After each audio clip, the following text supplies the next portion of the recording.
Okay, let's talk about today the whole concept of truth, lies, and the illusion trap. And I was listening to a podcast of the Joe Rogan Experience. And this is a new podcast for me. I'd always kind of seen his logo and thought, no, that's not for me. It's like I made that snap judgment and walked away. But he was interviewing Neil deGrasse, who is a astrophysicist, and he's entertaining. And I don't agree with everything that he says, but he really has got a lot to say. And after listening to 2 or 3 of the Joe Rogan podcasts, the thing that I like is that he lets you hear. It's like 2.5 hours, but you get to really hear what the other person has to say. And I don't agree with everything, but it is always good talking points. And this is an important base because there's something that Neil deGrasse said, and he kind of broke it down. He said there's 3 kinds of truth. The first is personal truth, and that is the truth that nobody can take from you. That's your truth of how you are seeing the world. Whatever. Nobody can take that from you, period. The second is political truth. And he calls it political truth, but it's not just about politics. He says it's something that becomes a truth in your head because it's been repeated so many times, so many times, so many times, so many times. And you hear it so many times, it becomes truth. And it may not be. And we see that on the internet, in the political disinformation that's given to us. We saw it in the pandemic through the disinformation that was given to us. We've seen it in this us versus them dynamic that we've talked about in the past, where people, and we've talked about the algorithms of the internet that feed you into a tunnel vision. And something gets repeated and repeated and repeated, it becomes truth. And it could be a total bold-faced lie, period.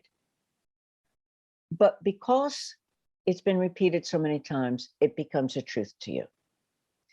And if you hear it enough and you become emotionally invested in it, then it becomes a personal truth.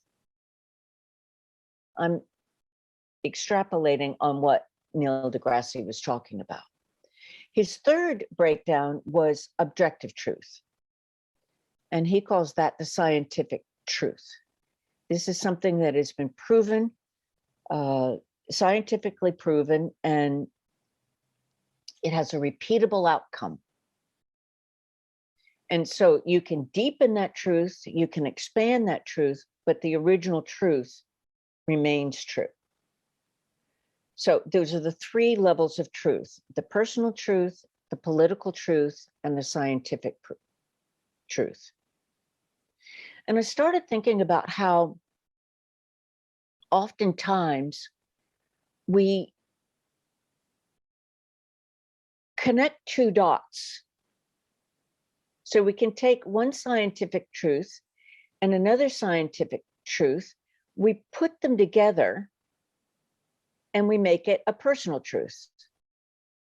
And then we find other people that have that same personal truth, and another person that has that same personal truth. And then it gets repeated and repeated and repeated and repeated. So then it becomes the political truth. And so as people have been kind of decrying this whole disinformation on the internet,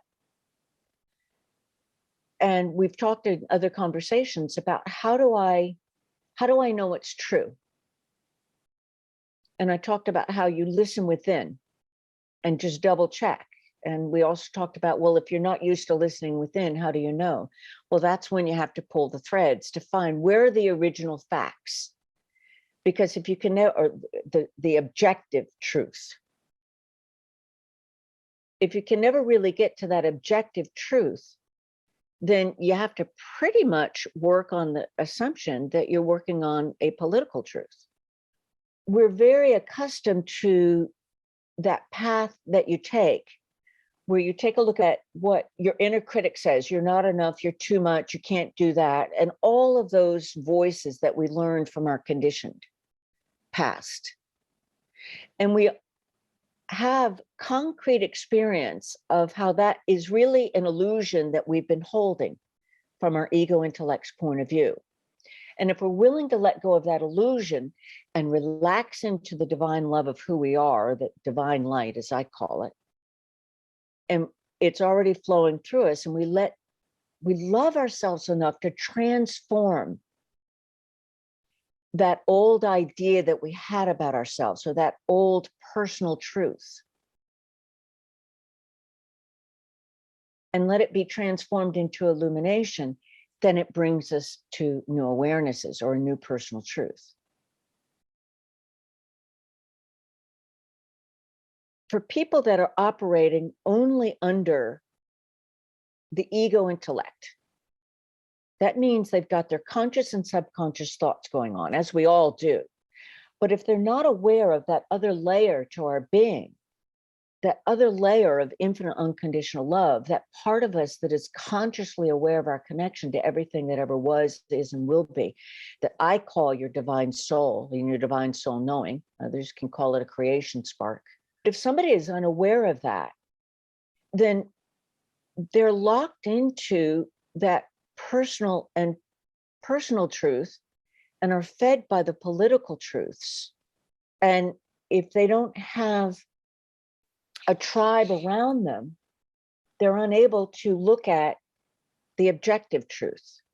They're unable to pull the thread. And what happens is, as humans, and we've seen this in our own personal growth, but we can see this in the political landscape, we can see it in the social landscape, that even if objective truth is given to us that refutes the political truth or the personal truth, the tendency is to double down. I don't want to let go of that, because you see, if I let go of that, then that means I'm wrong. And if I'm wrong, now we're going to go back to the old lessons. If I'm wrong, I'm unlovable. If I'm wrong, I'm less than. And maybe that's the secret belief anyway. And yet they don't want to feed that. They're fighting against that. So it's really important, as we live in these times, to be aware of, what am I operating under? My personal truth, a political truth, or an objective truth? All three are in play, and one is not better than the other per se, but just be aware of how this is creating your reality. And because whatever you believe is true, you act as if it's true, and that's where you're going to put your energy. That's why you can take a look at the history, and we have the conflict going on between Putin and Russia and Ukraine. And if you look at the whole history of how that came down in World War II, and really take a look at and take a deep dive on the agreements that were made and then backed off on because there were changes in leadership, and you take a look at when that whole Cold War began, which created the military complex throughout the world, and it created the need to create an enemy in order for it to exist. And you look at how fear was peddled to people to feed that enemy. And that political truth, that's the one that's a repetition, that was fed to people so much that it became a personal truth, and that's what you act on. And we see in all of this upheaval how the need to have an enemy is so ingrained into the collective consciousness, because this has been since 1945. Today is what, 80 years? That's a lot of generations of that being repeated and repeated and repeated and repeated. And so if we can take a look at within ourselves, Where have we created the enemies? I've seen clients do it where the enemy is their self and their thoughts. And if that's going on in someone's head, then that's what they're going to see and feed in the world. Take a look at, where have you created an enemy from a different political belief or a different spiritual belief or a different skin color? And this has been happening on subconscious levels. And on some cases, it's very obvious when people are vocal and spew hatred. We want to hold the idea of who we are in the world that we're in. And that's true for an individual, it's true for an organization, it's true for a political party. And as it's battered with other beliefs, it will organically move, evolve, and morph.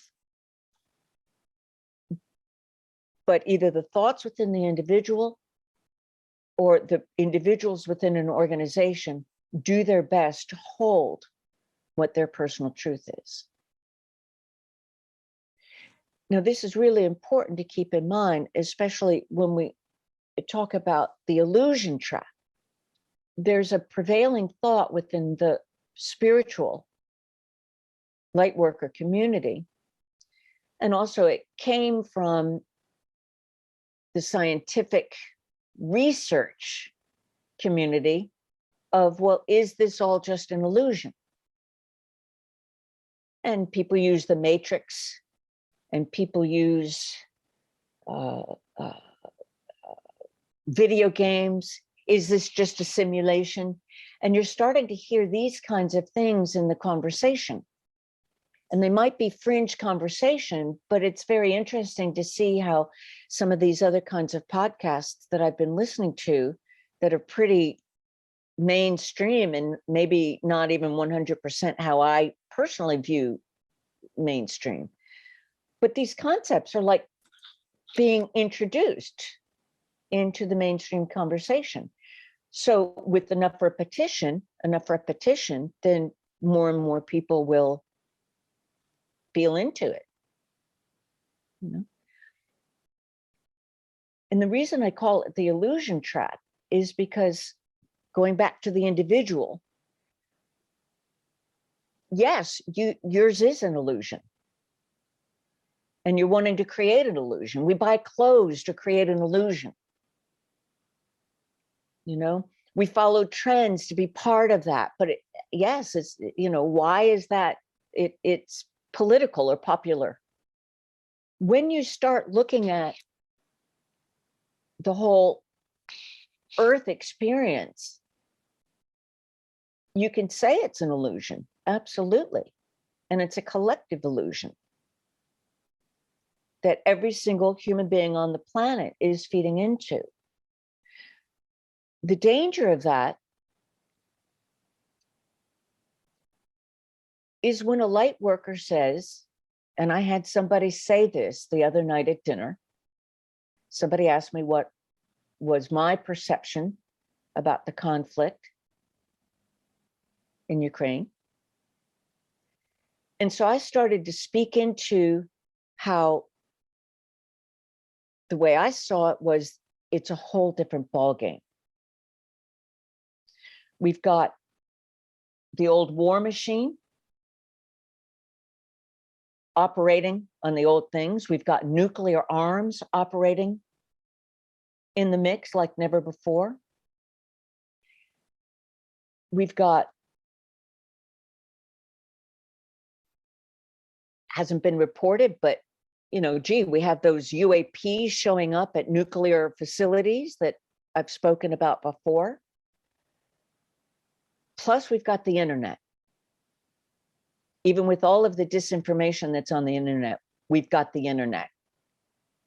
And so now people have a voice. You know, it's like there was a huge influx of Bitcoin that was sent to the military for the Ukraine. And or the country of Ukraine, to be precise. And it came in from individual investors. So now people are showing up. The population is showing up and they're speaking their voice. And I've spoken in other conversations about how we as individuals are already sovereign. We are participating individually and collectively in the outcomes that we're creating in the world. I've spoken in other conversations about the need to build bridges. I've spoken in other conversations about the need to have conversations. I've spoken in other conversations about the need to listen to other points of view. Because together we can create a future that actually is peaceful, where we're working together. And so this creates a great opportunity. So at dinner, I was speaking into these different things. I also spoke into the history. I was speaking into the different dynamics, like it was a chess game, and you had to look at it at a lot of different layers. You can't just put this into one soundbite. There's so many elements going on and at play. And she said, and I said, what do you think? You know, what's your take? And she said, the world is illusion. They'll work it out with karma if they all die, you know, hey. And I was flummoxed, flabbergasted. I want to use a lot of really old-fashioned words because it's been a long time since I've been, the breath was just knocked out of me. And I thought into that afterwards. Because what struck me was so how unfeeling that was. And where was the empathy? And I was asking myself these things. There was no judgment attached. I was just asking myself that. Because I also flashed on how I went through that period of time. It was very short-lived, but I did go through that period of time just before a really deeper reawakening of my understanding why I was here on Earth at this particular time. And I remember, I flashed back on how meaningless life was. If you look at this as just an illusion, then where's the meaning? Where's the meaning? If I don't get it right, I'll do it again. Well, guess what? You don't get it right, you're going to do it again heavy if you buy into the concept of reincarnation.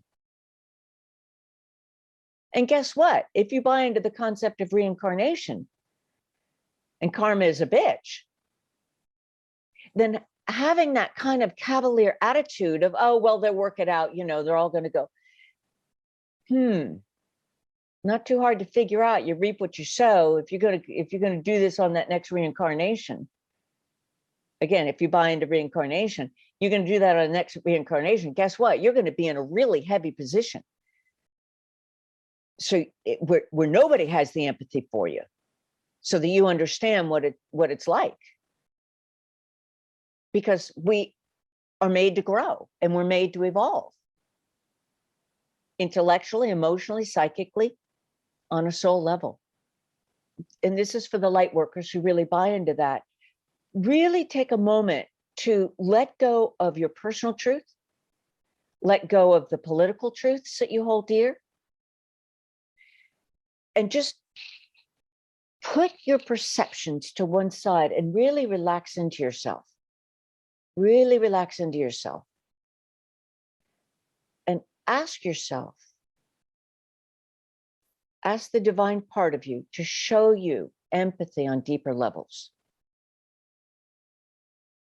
Healthy empathy on deeper levels.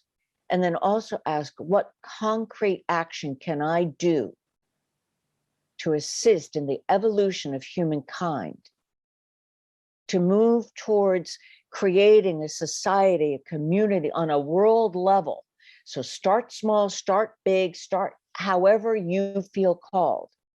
But how can I put concrete action to facilitating a world of peace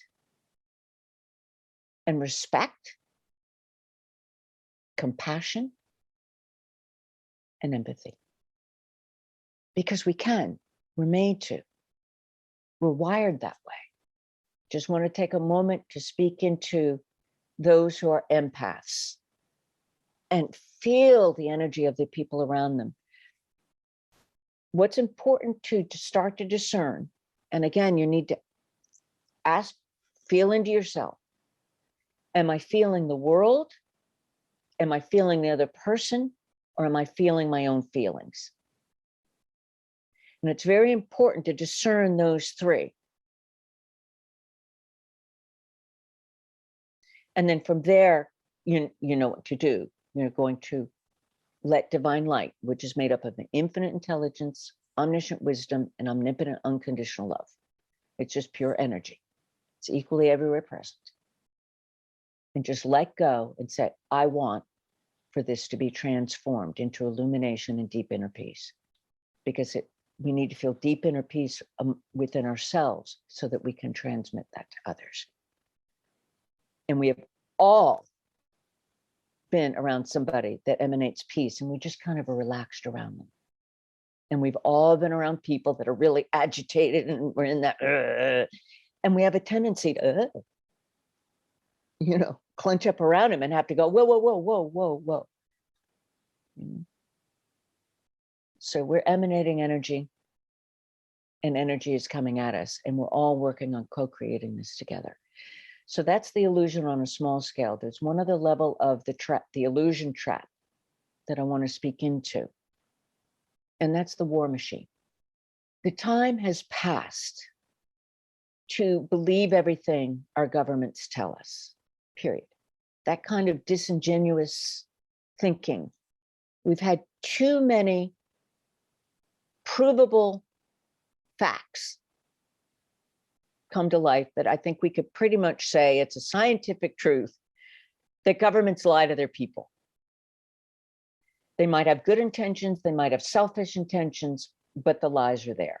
In the peddling over the years of this, we need to have an enemy. And there are unseen forces that, we need to protect from, and unseen forces that do this. What's happened is that it's made us feel powerless. And we think there's nothing that we can do. But there are things that we can do. And the first thing is don't buy into it. Pull the threads of information. Get the facts. Get that core initial fact. So that you've got evidence, you've got evidence, you've got evidence, you've got evidence. And then that gives you a clearer vision of what the playing field is. But just also, it's important to recognize that we will never see the whole picture. But together we can have a clear picture. Because you have your piece of the puzzle, I've got my piece of the puzzle, they've got their piece of the puzzle, that piece of the puzzle, that piece of the puzzle, that piece of the puzzle, that piece of the puzzle, that piece of the puzzle. Then you get a clear picture. And once you get a clear picture, and that means you've got to have the courage to accept other pieces of the puzzle. Once you have a clear picture, then collectively we can start to make decisions together. When we take a look at our governments, the thing to remember, and this is something that I think in a lot of ways we've lost sight of, the governments exist for us. We don't exist for the government. The government exists for us. And the government makes certain laws and rules so that we are able to move tranquilly and create good lives. That's in theory what it's all about. So it's very important to remember that the government works for us. And we have a voice if we choose that voice. And I can speak into the United States, or I could speak into Italy more than I can speak into other countries. I've traveled the world, but I've only lived for extended periods of time in these two countries. When our people in government are not held accountable, if there are no ramifications for our actions, then there's no reason to change our behavior. It's very important that we use this collective voice that we are learning to have instead of fighting with each other, to really start to take a look at our governments. What is the system? How has the system of government evolved? What we've been doing is we've been looking at the people and making character judgments on the people without ever really taking a look at, you could take some really good people, put them into a corrupt machine, and those people can only do but so much. And so it's important that we really take a look at accountability. Let's not get fussed that they've told us lies, but let's pull the threads on them to get to that objective truth. Let's pull the thread on it to see how the different layers work together so that we can address it, so that together we can have a voice and say, let's heal this. Let's heal the machine. What do we want the machine to do? And then that way, we don't have to spend time doing character attacks and doing an us versus them on people. We are all people. We have all made mistakes. We have all said stupid things. Let's stop pointing fingers and trying to bring other people down. You know, that corrupt machine loves it when we do that, because then we don't pay attention. They love it. We're feeding into it. So let's just stop that and really take a look at, where is there not accountability? And start to have the same accountability to the machine and the people within the machine that they do the individual guy in the street that can end up in prison for doing what they have in our government have done.